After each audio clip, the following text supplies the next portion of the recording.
If you're looking for a new way to support the podcast, check out Dubby.gg, an energy supplement company trying to make a difference. There you can use code SIDEMISSION for 10% off your order. Thank you to Dubby for sponsoring this episode, and we hope you enjoy.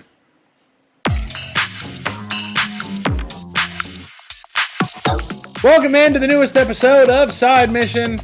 I, like always, am your host, Rusty Ellis, joined by just one of the boys, Matt Beck. And today, it's an episode that I think Matt and I are both very, very, very excited for because we are finally getting a chance to talk about Clair Obscure Expedition 33, a game that both of us thoroughly enjoyed, really loved. I think right now it's probably at the top of our rankings for Game of the Year, and that says a lot after how much we raved about both Split Fiction and Monster Hunter Wilds, that this game is already leapt to the top for both of us.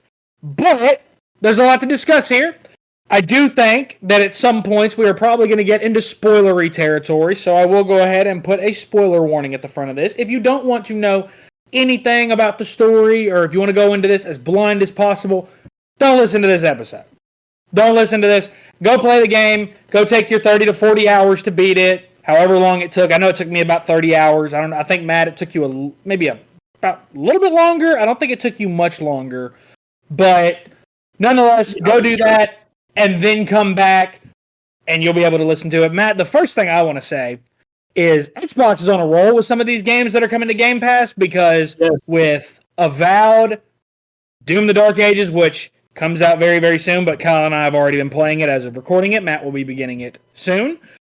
And Expedition 33 is another example of that. And that's a little hint at Doom the Dark Ages. It's pretty damn awesome, I'm not going to lie. But Expedition 33 is one of my favorite games I think I've ever played, courtesy of Game Pass. I think that in terms of everything this game does, from story to world building to art design to writing, even to the turn-based combat, which I think is some of the freshest turn-based combat we've ever had in any game like this, I think this game nails just about every single category with flying colors. Matt, we'll start with that combat. We'll start, and the music as well. The music is fantastic as well. You're right. I want to start with the combat because that is, I think, where a lot of people maybe decided they would or wouldn't play this game. And I think we both agree, Matt, that if you are hesitant because of the turn-based combat, give the game a try. Because this makes turn-based combat as fresh as it's ever been. And personally, I loved every second of it. Yeah, typically in RPGs, if I can help it, I try to avoid combat. But man, the combat here is so fresh. Like, it is just so good that I literally will run into any enemy that I see on the map. Like, it is just so good the way that they integrated turn-based, but at the same time, so the combat is actually very similar to an old Xbox 360 game called Odyssey. It's like Lost Odyssey or something like that.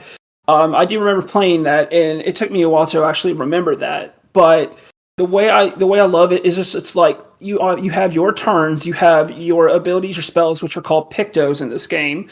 There are a vast array of different types of different kinds, from being immune to specific status effects, raising your abilities, and then using something called AP is what is using your abilities that you gather through as you level up throughout the game.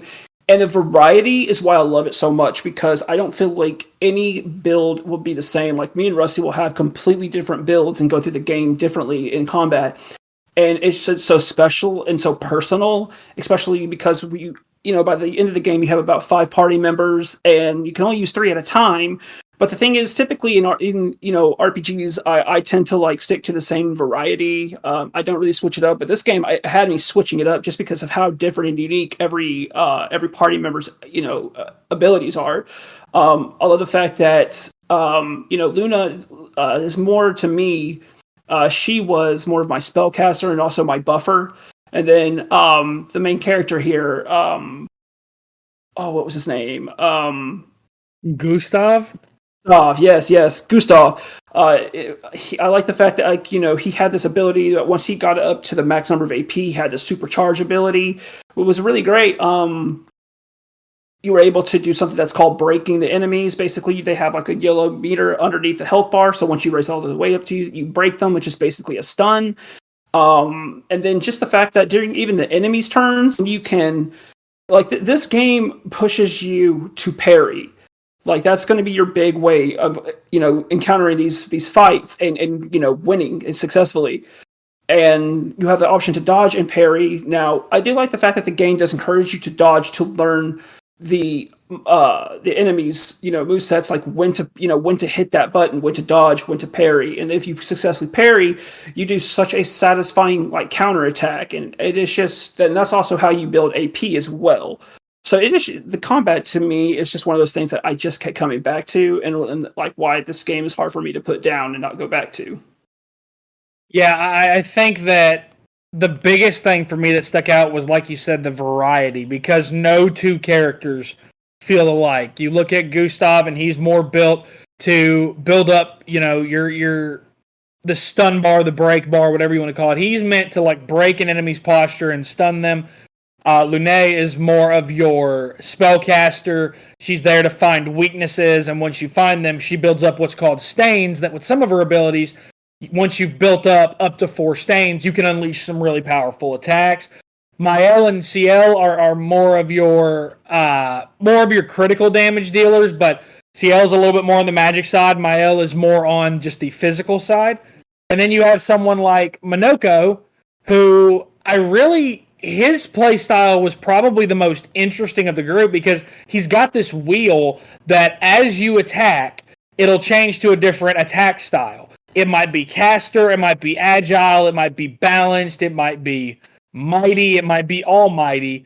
But if you use an attack that matches the attack style that he's got active, it'll deal even more damage. And it was really, really interesting figuring all of that out as well. I do want to get into some of the slightly spoilery territory, because in terms of the story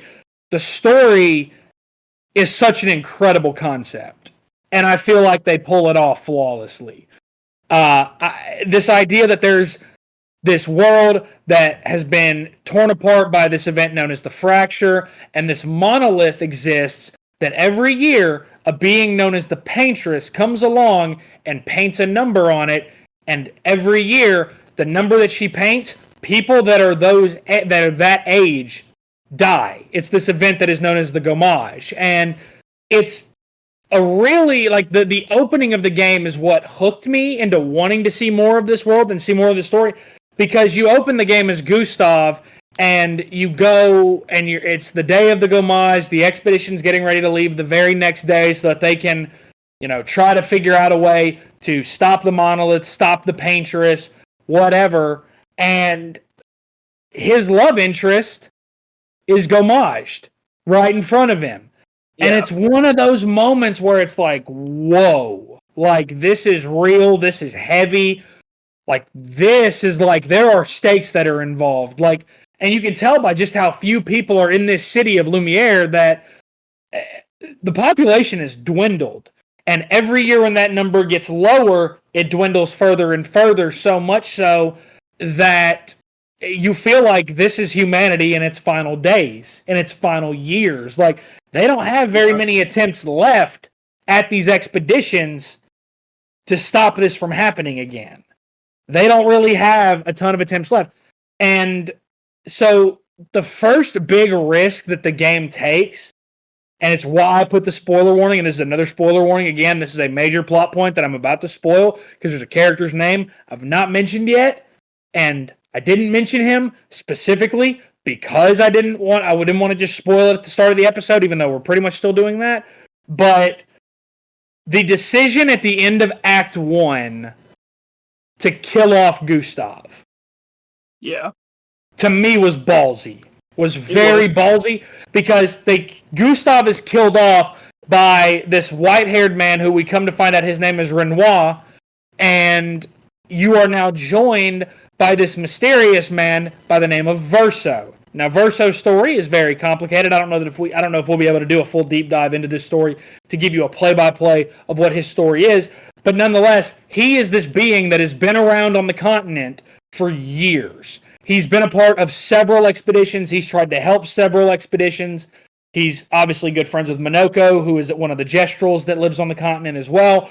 Like, he is very clearly been around for a while, and he's still alive, which makes his character very interesting. Matt, for me, this was the part in the story. The story at a certain point did kind of drag at some points in Act 1, but when this happened, I was locked in the rest of the way. Yeah, it's not a lot of games that basically will pull an Aerith on us. Like, I remember I literally messaged you. I was just like, bro, they literally just pulled an Aerith. Yeah, that was a moment that just, like, really, like, struck the chord in me. That was just like, we got something special here. You know what I mean? Because, like, one thing that I loved during that whole segment is, there's a character named Mael. She's in the party with you. You have a conversation with her roughly before this whole moment happens, and she's talking to you, and you're talking about if you are ever put in a situation that would basically, kill you. Like, he's telling her you need to run, and then he also gives her that look and is like, and says, and I will run with you, that kind of thing. And that's what I love about the whole moment is he's basically trapped right there, right before his death, and he looks at her, and he just tells her to run. And you're expecting, well, you literally told her that if she runs, that you will run with her, but he doesn't. And I love that little moment right there because it shows how serious that moment is. It's like he's not getting out of this alive. So when they did that, I literally had my jaw to the floor. And I love the little I love the fight with Renoir that happens right there as well. Like, it was such a, this moment. And you're just like, am I going to make it through this? Like, is this, like, literally going to happen? Is Gustav going to die? And they did it. They literally just freaking killed him. And then they had Verso join the party. And all of the stuff that you found for Gustav, like, one thing I noticed is that throughout the playtime before the end of Act 1, a lot of Gustav's things stay locked. You know what I mean, Rusty? Yep. Like, you can't, you can't unlock, there's a lot of his abilities that just stay locked that you can't unlock. And once that happens, you're just like, those cheeky bastards. They put it right under your nose where they were like, exactly. Hey, it's not necessarily that those skills are locked. It is that it's the illusion of they're locked and that those skills don't really exist. So they kind of just hid that under your nose. What I think made this work for me was that they stuck to it. Like, what I thought, and I'll go ahead and I'll skip to, I'll reference something in the final boss fight. There's a moment in the very final boss fight where this big old portal opens up, and all I know is I looked up how many phases the final boss fight was, so that way when I got to the end of the first phase, I didn't get excited like, oh, I did it, because I was like, hey, there's no way it's that simple. But all I knew was they said at the end of phase 1, a portal is going to open up, and you're going to be joined by a very unlikely ally.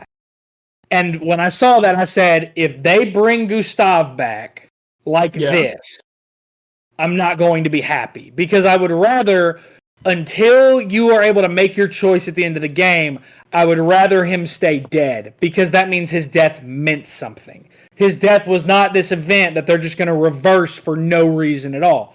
Now, the end of the game happens. We're not going to spoil the ending of the game exactly. We'll talk about the final boss fight because it is epic and it is worth talking about.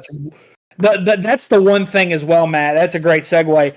The boss fights in this game are phenomenal. They are some of the best boss fights in a turn-based RPG that have ever been done.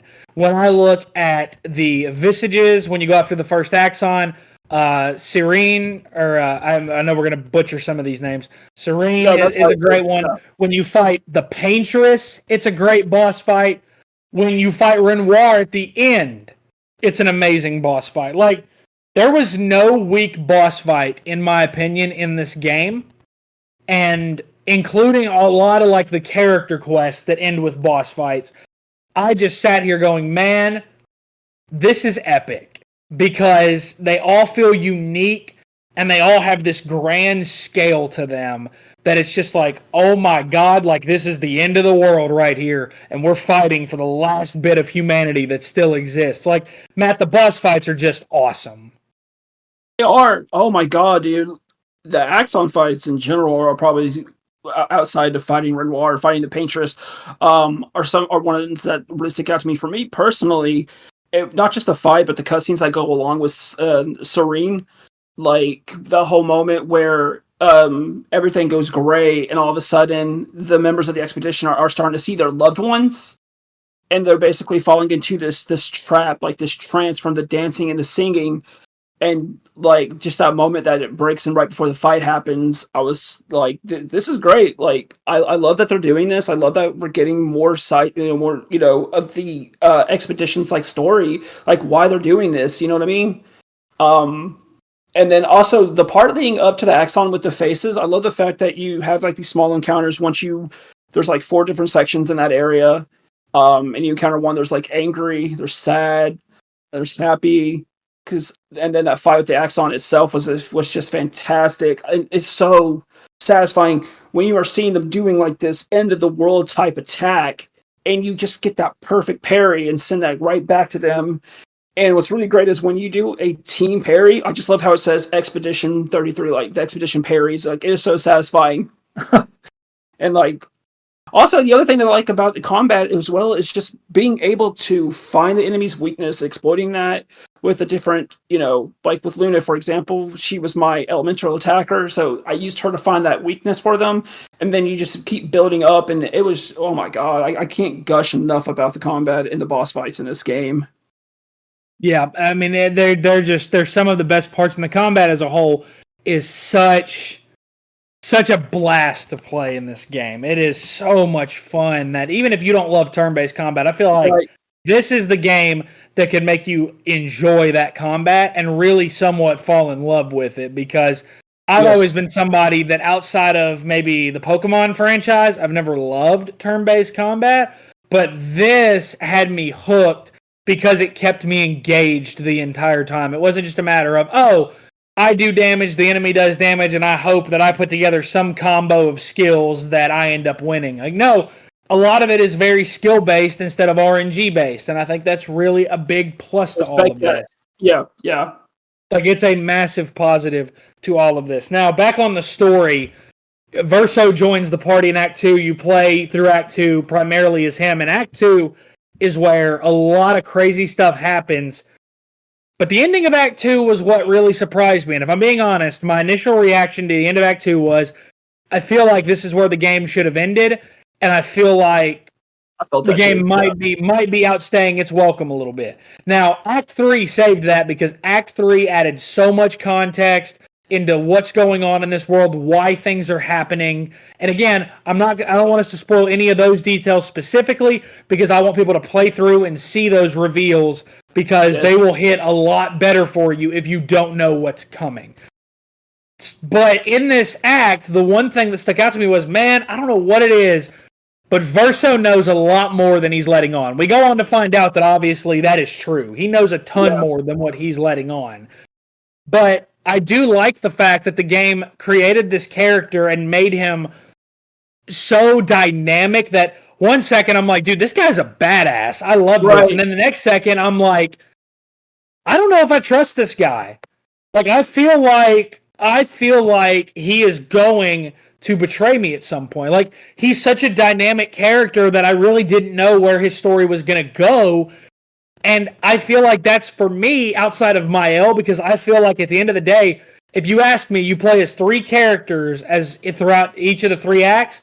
I think that Mael is the main character of this game, and I think that after looking back on Act 1 and how important she is to Act 1 and Act 2, I feel like the game, that was very much intentional that Mael was the main character. But Verso is just such a deep character that they created. You can tell he's conflicted. You can tell there's good in him. But you also know that he knows a little bit more than he's letting on, Matt. And he doesn't want to necessarily give that information away because he doesn't think anybody will trust him if he gives them that information. And I feel like it goes a long way for a game when a studio and a development team writes a character like that and it lands in every way like Verso did. Yeah, and I think, I'm going to kind of give a bit of a spoiler away, but it's not too much. The revelation of when you find out that Renwart is actually the father of Verso, and then that's after that type of revelation, and then that's when the expedition no longer trusts him. I thought that was like handled really well. And then they still work with him, of course, because they're still trying to get to the Patriots. They're still trying to get this whole thing. Like the whole reason why the expedition is even happening. But the complexity of Verso, especially after you get to the end of the game, it just hits so hard, especially when you know like the backstory and everything. Personally, I love the way every character, every party member in this game is handled. I love the fact that you have the moments where you camp and you can have conversations with them, and they each have like different levels of building a bond up to 7. And each time that you progress their story, like it's great. Like Ciel has such a sad story when it comes to her husband and a baby, and with her parents. And then Rusty, we haven't even talked about the best character in the game, SK. SKA, yeah. SKA is awesome. He is. I love him so much. Like, he's one of those characters in these games that I'm like, if they made an SKA plush, I'd buy it. I would totally buy one. Yes, I actually saw on Twitter that the development team said that it is definitely in the pipeline. Plus, on top of that, SKA, he's basically on the world map. He is your transportation. Now, I think that Rusty and I, we both agreed that we definitely feel like he gets his powers like kind of really late into the game, like especially his best one flying. Yes. But I do like the fact that, as you progress throughout the game, he gets swimming. He has the ability to basically go over obstacles on the ground or in the water.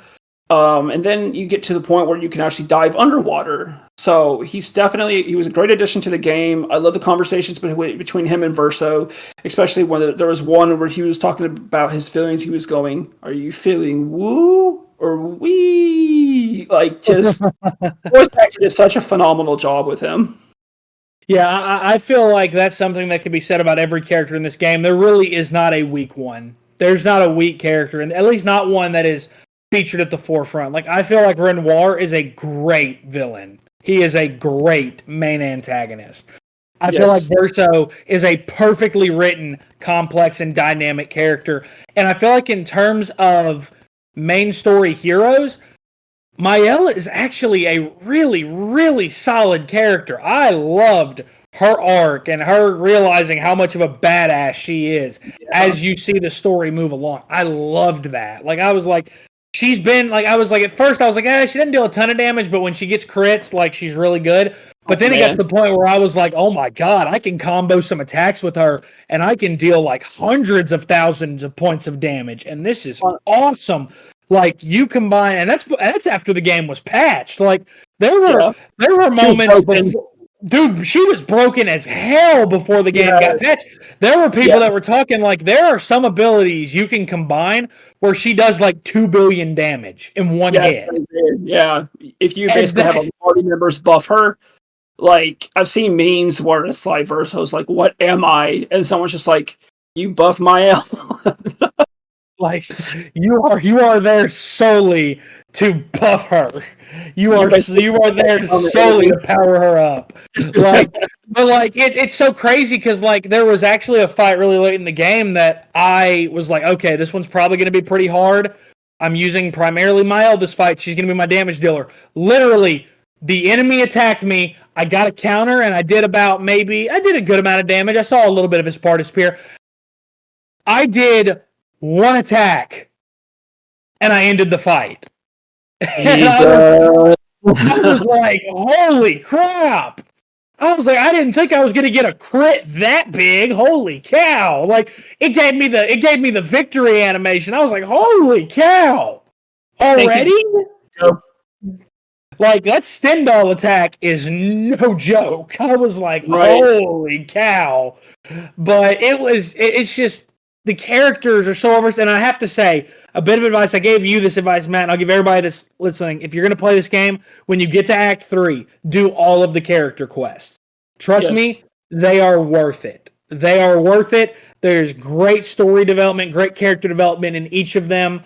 The fact that Minoko has the kind of lines that he does. Minoko is one of the funniest characters in a game ever. Like the line of, "Not now, son. I'm busy beating up strangers." And it's like, can I just say that when you get him to join the party, he's basically like refusing to, and then Verso's like, "There will be a lot of fighting." He's like, "Okay." I love the line of, "So what do we owe the pleasure of your company? We're trying to get to Old Lumiere. Okay, bye." Like, he's like, "But there will." I'll never join you again. There will be a lot of fighting, though. He goes, "Oh, that's true. There will be a lot of fighting. There will." Okay, fine. Count me in. Okay, like he's just hysterical. And then he's like, "And now I just need the foot." And it's like, He really did become one of my favorite characters, like out of any RPG. Minoko was just such a character. Like, I saw a video that was like Minoko Core. It's like one of the TikTok trends that's been going around, and he's got one line. He's like, "Now get over here and let's snuggle." Like, and I was like, "Why have I not seen that line yet?" And then I got to it in his character quest, and I was like, "He said it. He said the thing." Like, it was awesome. Like, I loved it. But they're all such good characters. And they're well written, and it just makes this game more impressive because this was not a gigantic development team that made this game. This was a very, very, very small team that put this game together, and I'm really excited to see what they do next. I really am, because I feel like there's a ton to build off of. You were able to create this world. Now, I really want to see what the next world you create is like, because I loved this game. You know, again, at the end of Act 2, I somewhat felt fatigued, and I was like, man, I feel like the game should have wrapped up there. The entirety of Act 3, I was like, man, this is awesome. I can't even hate this. I can't even be mad at it. Like, this is awesome. I see why they kept it going. Like, this is so good. I think if there's one thing I want to complain about, and I'm not going to say exactly what, and I don't want you to say it either, Matt, because I think we got the same ending. Because the ending all boils down to, do you fight as one person or do you fight as another? And we both picked the same character. I don't want us to say what exactly happens. That is one hellacious jump scare in the last cutscene. Yes, it is. Like, oh my god. That just solidified I chose the bad ending. Like, it is just... Like, and the thing is, after looking up both endings, I'm like, I feel like Far Cry 5 at this point. Like, there's bad ending, and then there's slightly less bad ending. Like, there's not really a good ending to this. But I could gush for hours about this game. It's so much so that I've contemplated going back through New Game Plus, because there is a New Game Plus in this one, and I would love to see like the way enemy damage scales and see what New Game Plus, what it's like now that I've got all these bigger skills. I'd love to see what a lot of that is like early on when you're more learning. More or less, I want to see how fast I can kill one of the mimes with Stendhal. That's what I want to know. Because the mimes were some of the most frustrating enemies in the game when it came to trying to beat them. Because, man, they deal a lot of damage in the late game. They deal a lot of damage. So, Matt, before we wrap it up, is there anything you wanted to add? Yeah, honestly, for me personally, shout out to this development team at Sandfall. I mean, these guys are ex Ubisoft employees, and they went and formed this company. And I think I remembered that they said that about 33 developers moved from Ubisoft over to this company, which, is crazy because their first game is called Expedition 33. But like when I saw those reviews, I was like, okay, maybe this is something special. And after playing and beating the game, absolutely. And I cannot wait to see what this development team makes next. Also, why are the French so good at making video games? Because we had this one, and then we had Plague Tale. Like, damn. The Plague Tale series as well. Yeah, the Plague Tale series is fantastic as well. Like, it's so interesting when we see games that are kind of thrown into this environment, whether it be the Black Plague or it be this fractured world where this monolith just wipes everybody. That's the age on the monolith that she paints. It wipes them all off the face of the planet. It's like, it's such an interesting thing that they have found a way to make the French environment so interesting. And I love that because it's a environment I would love to see more developers take on, because before that, I think the only game I can really remember with any notoriety that took place in France was unfortunately Assassin's Creed Unity. So the fact that Plague Tale had the success it did, both with Innocence and with Requiem, and now this with Clair Obscure Expedition 33, I mean, it's just, I've loved it, and I cannot wait to see what these devs do next. So go ahead. I just also want to shout out to Charlie Cox for his first game that he's ever done. Like, he did a fantastic job as Gustav. He was great as Gustav, and I thought that Ben Starr was fantastic as Verso. I thought, I liked him a lot as Clive in Final Fantasy 16, but man, Ben Starr, I hope he gets a best performance nod for this game, because man, Ben Starr is phenomenal in this game. And Andy Serkis as Renoir was fantastic as well. Yes, Andy Serkis. You know, it's so crazy that Andy Serkis, I couldn't even tell it was him at first. And then when I found that out, I was like, man, Andy Serkis. We know that he's got great voice acting chops. He's done a lot of voice acting over the years, whether it be Smaug from the Hobbit series, obviously Gollum from Lord of the Rings. Like, he has had some big voice acting roles like that. But man, Andy Serkis has got some major voice acting chops. And he was phenomenal as Renoir in this one as well. So, Matt, is there anything else you want to add before we call it an episode? That's it. I just wanted to give my shout out. So that's it. Hey, fair enough. Well, that is going to do it for this episode of Side Mission. You can follow us on Twitter at Side Mission Pod. You can check us out on Facebook as well at Side Mission Podcast. For the boys, for Kyle, for Matt, I'm Rusty. Thanks for listening, even though Kyle wasn't on this one. Thanks for listening.